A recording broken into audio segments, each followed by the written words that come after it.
So what we're going to be looking at today is eigenvalues and eigenvectors. Does anybody study German here? Do you know what eigen means in German? Sam, did you study German? What does eigen mean in German? Do not know. Eigen means the same in German. Okay, so it's something to do with keeping things the same. That will become obvious as we go through. Now, in actual fact, in FP1, you've already found eigenvectors and eigenvalues. So we didn't really call them that. Because can anybody answer the question? I mean, a matrix is effectively the mathematical code for what? What does a matrix do? If we think about the xy coordinate plane, if we apply a matrix on all of the pairs of coordinates, what does it do?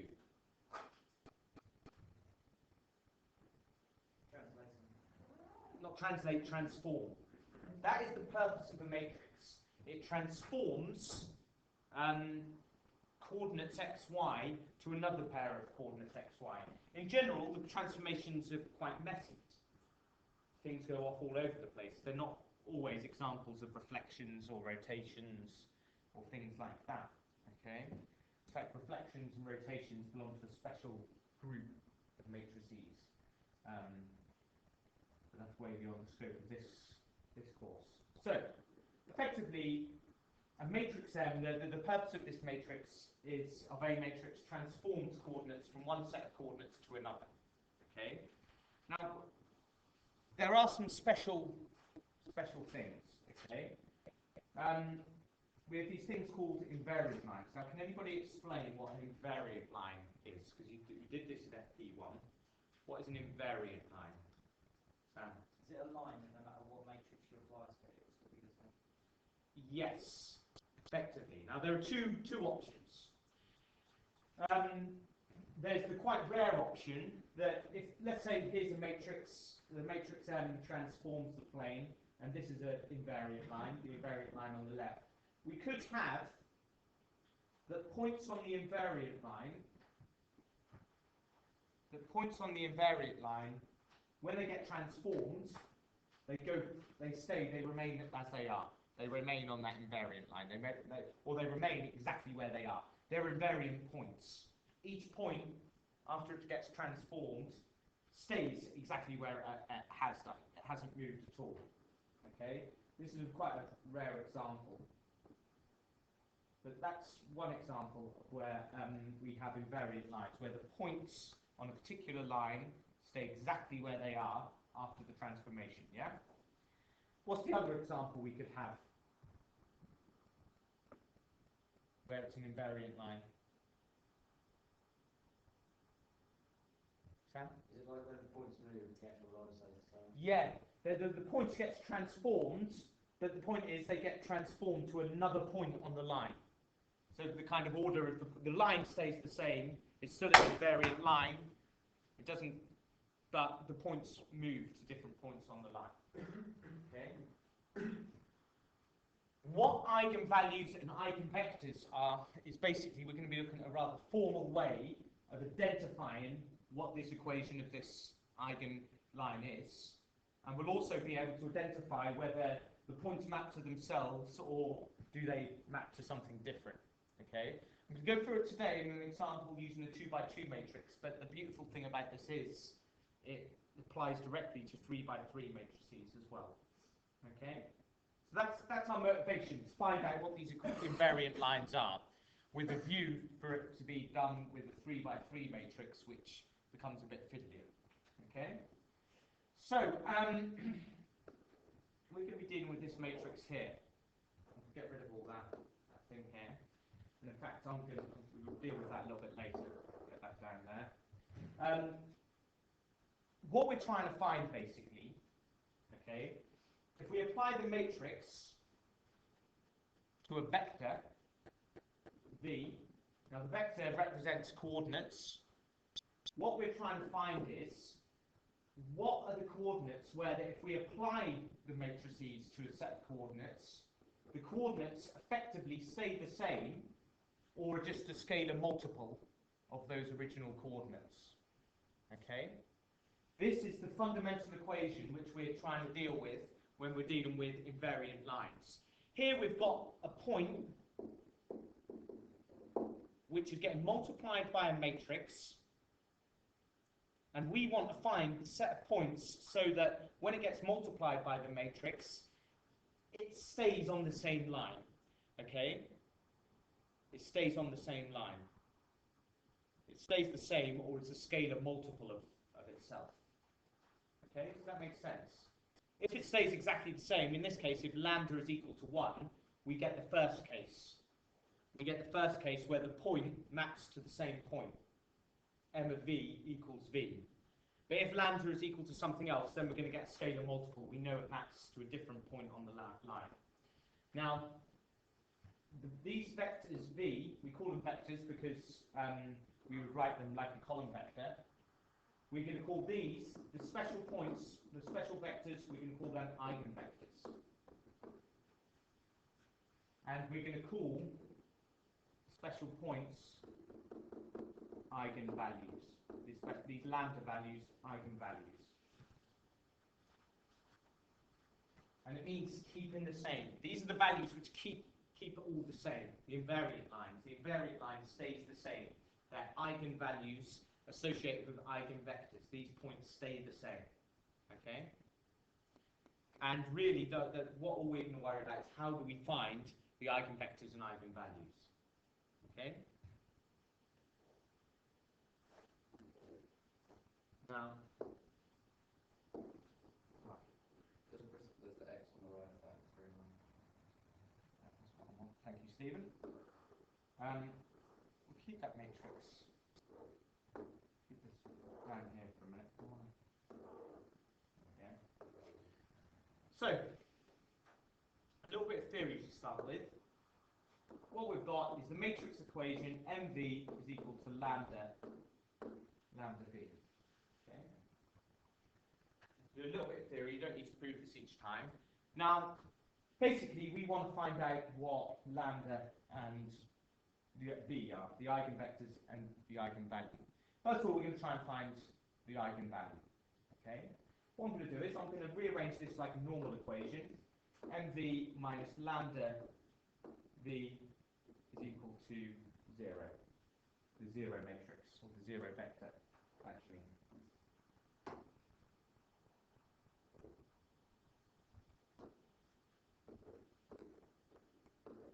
The 0 vector. Now what could I do to the left-hand sides? If you imagine this was a normal algebraic expression, what could we do, Sam?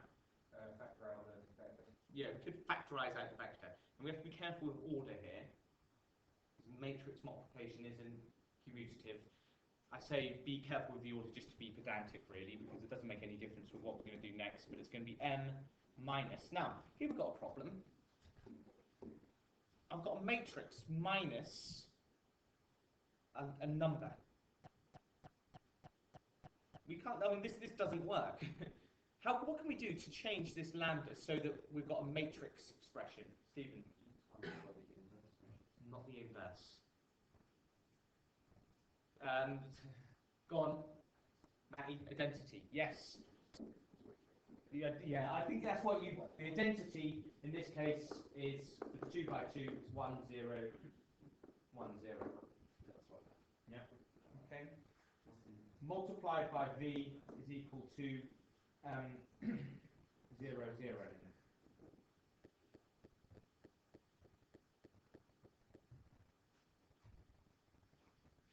Now this means the left-hand side,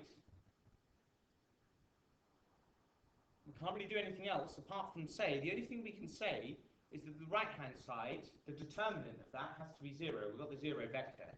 The determinant of the 0 vector is 0. That means on the right-hand side, the determinant of the right-hand side, left-hand side has to be 0 as well. Now, this vector here is not necessarily going to be 0, 0. That's all of the coordinates in the plane. So what that tells us is that the determinant of the matrix subtracts lambda lots of the identity matrix is equal to to 0. And this is our basis for finding eigenvectors, eigenvalues, the whole lot. It's so important that it's called the characteristic. Then I've got to spot that right. Characteristic equation of the matrix.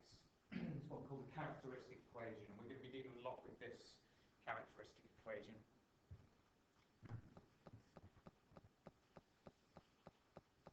This characteristic equation will help us find the eigenvalues. And then from that, we'll be able to find the eigenvectors. This was a bit of theory, which I don't mind going over, but it's not necessarily examinable, but that's the proof of where we get the characteristic equation from. Okay? So, let's do it with this matrix here. No mistake, that should be an underline. Get in the habit of putting lines underneath your matrices and your vectors. The video should be in sync now again, because it does have a tendency to go out of sync as time goes by, so I put it on pause. It's going to be a weird break in the video, but there we go. Right, what we're going to do is, I'm going to form, this is the matrix here, so this matrix here will transform points all over the place. Okay, we're going to try and find the eigenvectors and the eigenvalues, and that in turn will help us find the invariant lines. Okay? So, first of all, I'm going to use the characteristic equation to find the eigenvalues. Okay? So, I need to find the matrix minus lambda of the identity. Now, what that's going to look like, it's going to be 7, 11, minus 9, minus 13, minus... Now, lambda is what we're trying to find out. What would the matrix look like if it was lambda multiplied by the identity? What would go in the top left corner? Lambda. There we go. Lambda 0, 0, lambda. That is lambda multiplied by the identity. So the identity is 1, 0, 0, 1. Okay? Now we can add, because these matrices are exactly the same, they're both 2 by 2, we can add these together legitimately. So that becomes 7 minus lambda minus 9, 11 minus 13 minus lambda. Okay?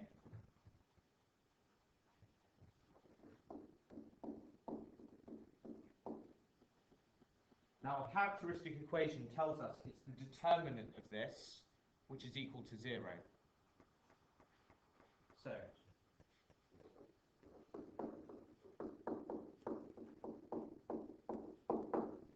what is the determinant? What's the expression for the determinant of this matrix? Sam Love. 7 minus lambda times minus 13 minus lambda minus plus minus something. No, what you got on set? Minus. 11 times minus 9. So it'll be plus 99. Oh, right, yeah. Yeah.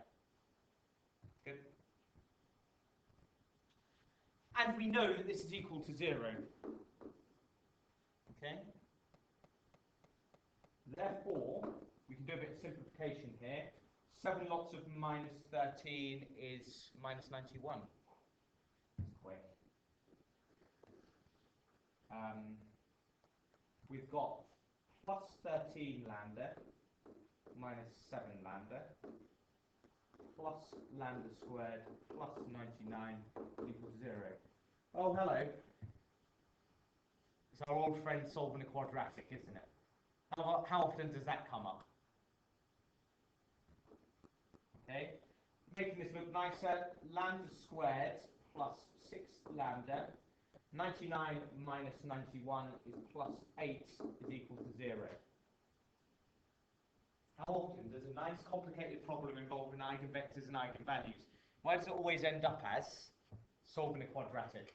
Okay, now I've chosen this matrix rather nicely, so I didn't have to use the formula, because this one will be lambda plus 2, lambda plus 4 is equal to 0. So we can have two eigenvalues, okay? You have an eigenvalue of -2 and an eigenvalue of -4. Okay?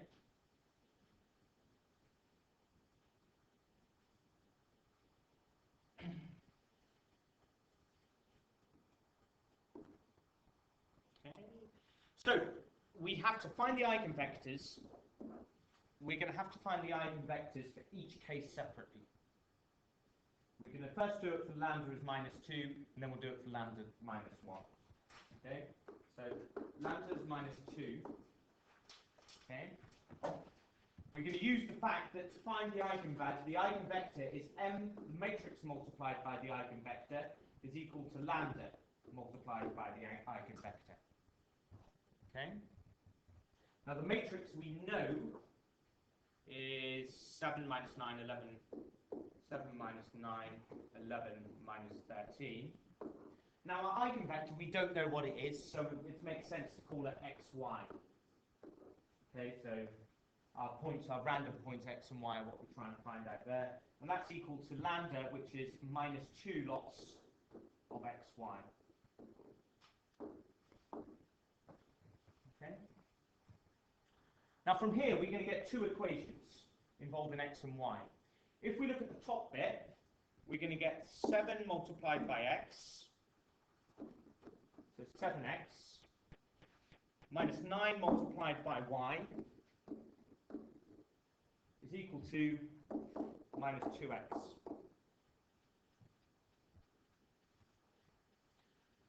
If we look at the bottom equation, multiplying this matrix out, we get 11x minus 13y is equal to minus 2y.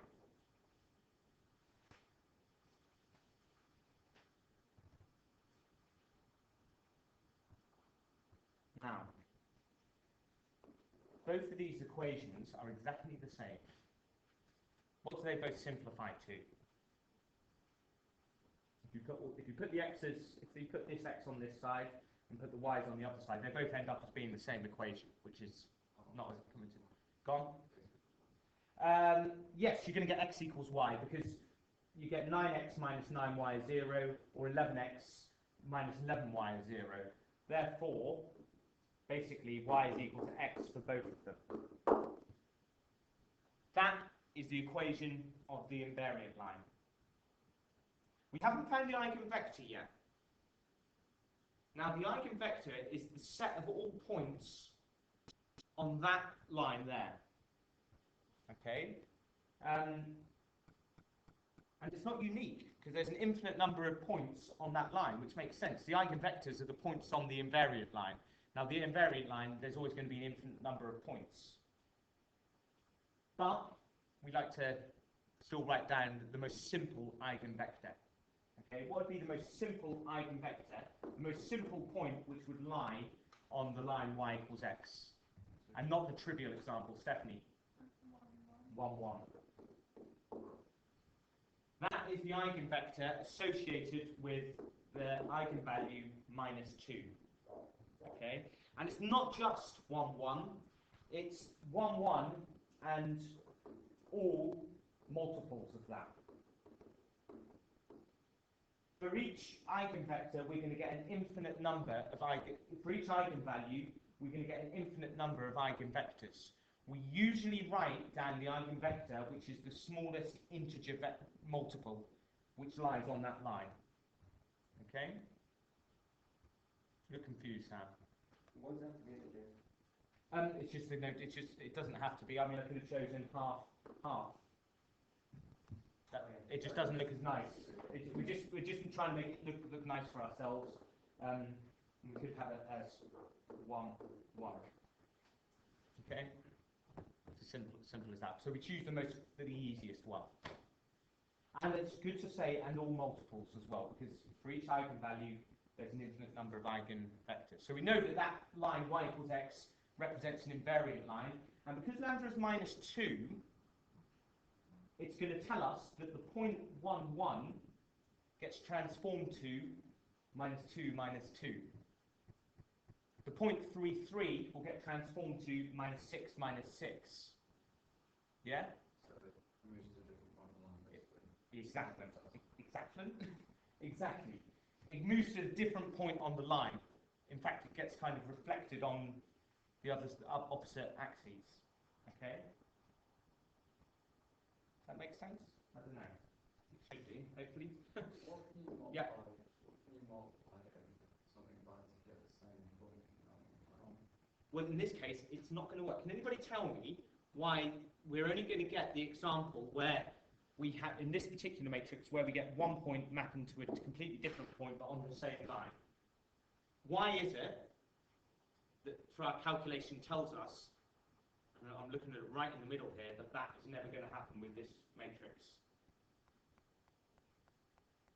Sam? It is something to do with the lambda.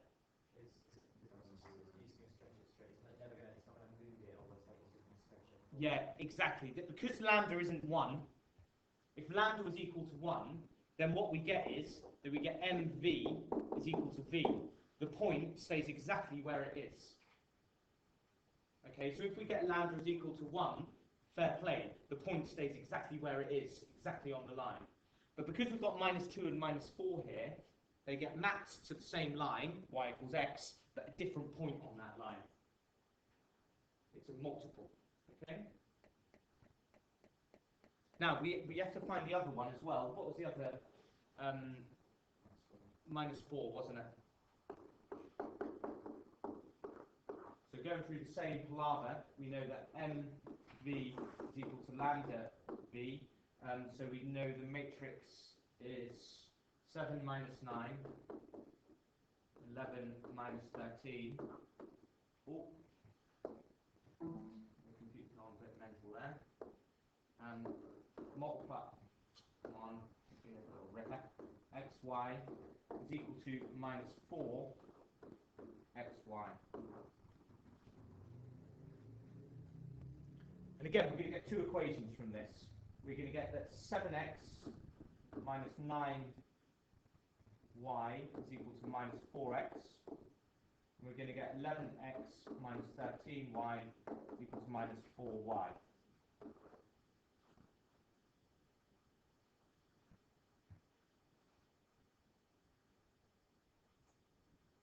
So, what is the equation we get there?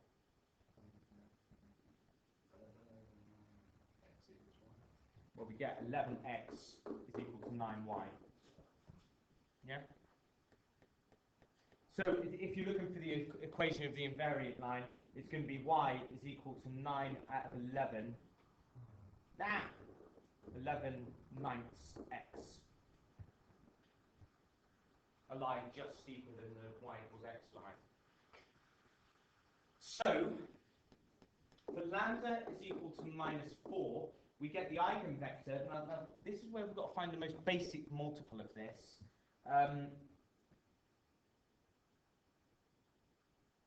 Well, let's just try it. If x is 1, y is going to be 11 ninths. And y, I've suddenly made that into a 3 by 3 one there. There we go. Now that doesn't look too nice, but what can I multiply? What scalar multiple will make both those numbers whole? Sam? 9. Yeah. So if I multiply the top and the x and the y coordinate by 9, I actually get the more basic eigenvector is 9 and 11. And all multiples.